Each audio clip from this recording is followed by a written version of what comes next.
McCormick, what'd you think? I thought he played terrific. I should have played him more.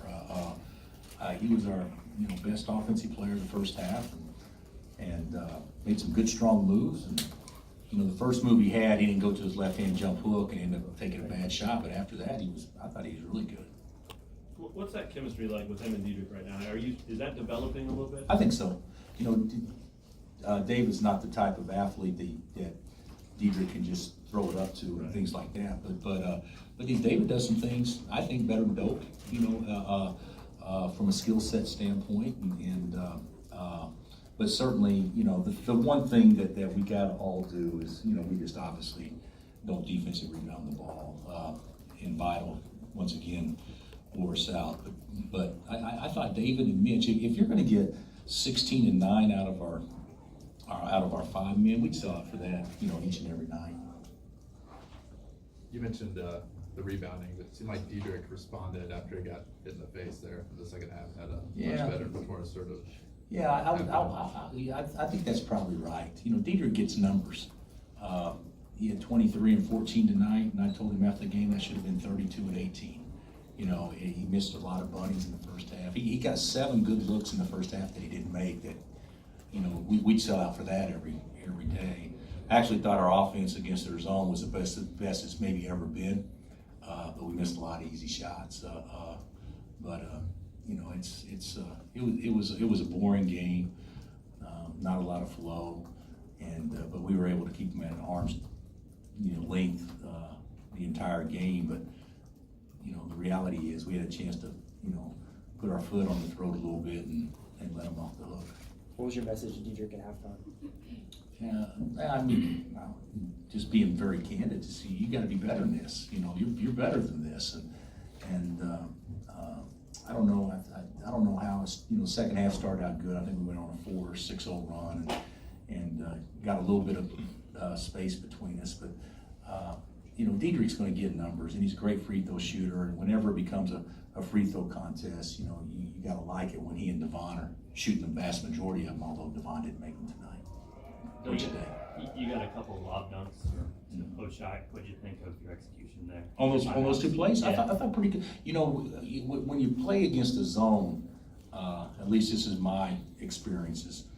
You maybe have 4 or 5 things that you can go to, or sometimes maybe 6 or 7. But the reality of it is, it's about players playing, getting in slots, making 2 people guard them, things like that. Where man to man, you can say, okay, you screen this guy, and we're going to get you open here. Zone's a little bit different because it can take different shapes and everything. And the teams that really know how to play, you can tell when they play against the zone more so than a man.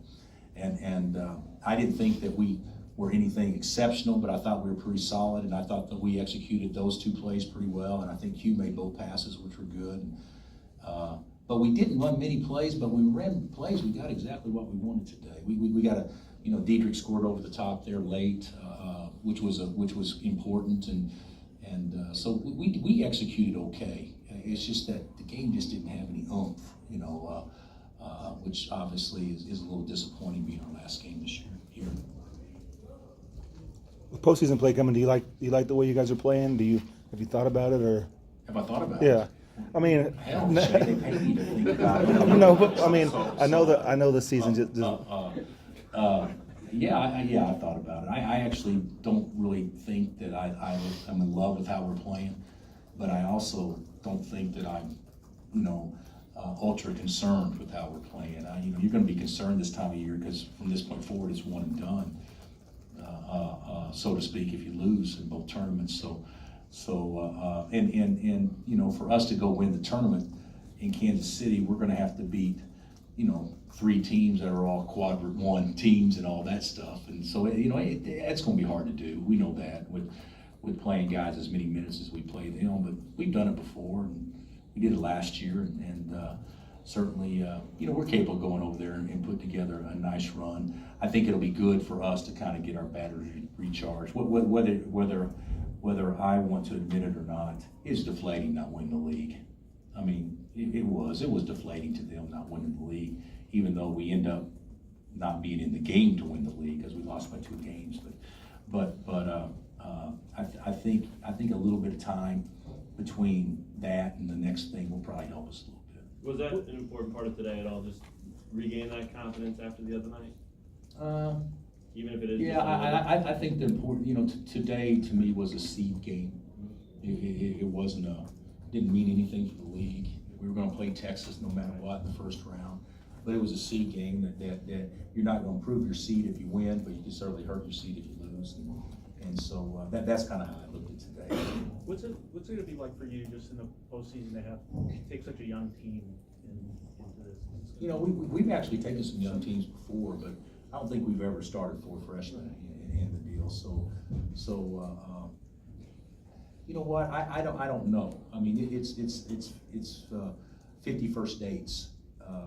Every Drew Barrymore could star with our team. Wasn't that the name of that movie? Yeah. For the 51st, because it's something new every day.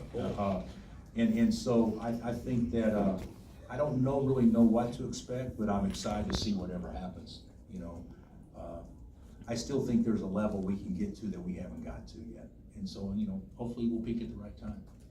Coach, you got Texas up next, won one, lost one this season against them. Just wait, you got me?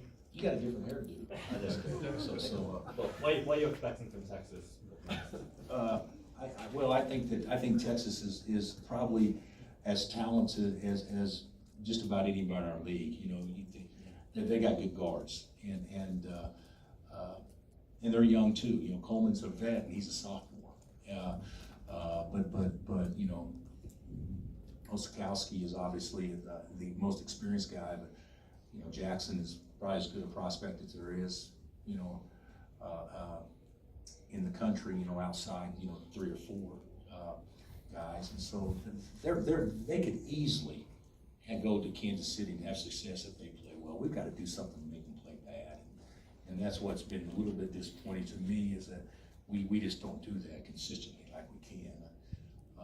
Our goal today, what my whole deal was, this is the most aggressive we're going to play all year is today.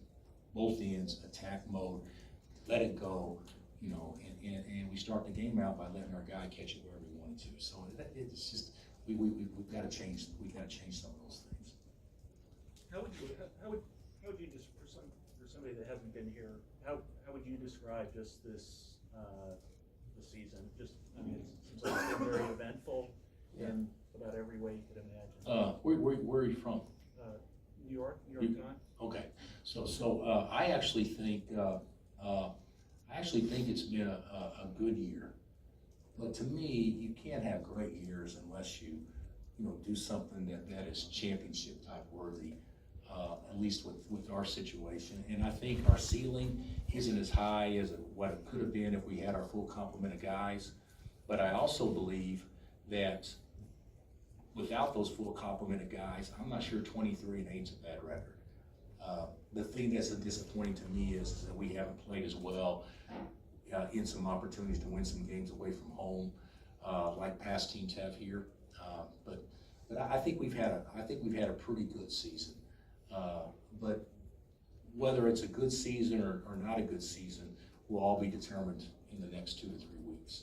You know, playing well this weekend, if you play well in the NCAA tournament, I would tell you that I believe that pretty good could turn into real good, and that still remains to be seen.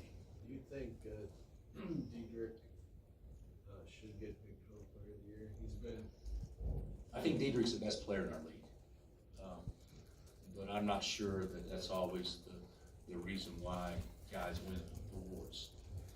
I've been a big proponent in the past, and you guys know it, that it means something to be the best player on the best team. And I think it's 3 people that would have a chance to win it. It would be Diedrich and obviously Culver and obviously Brown.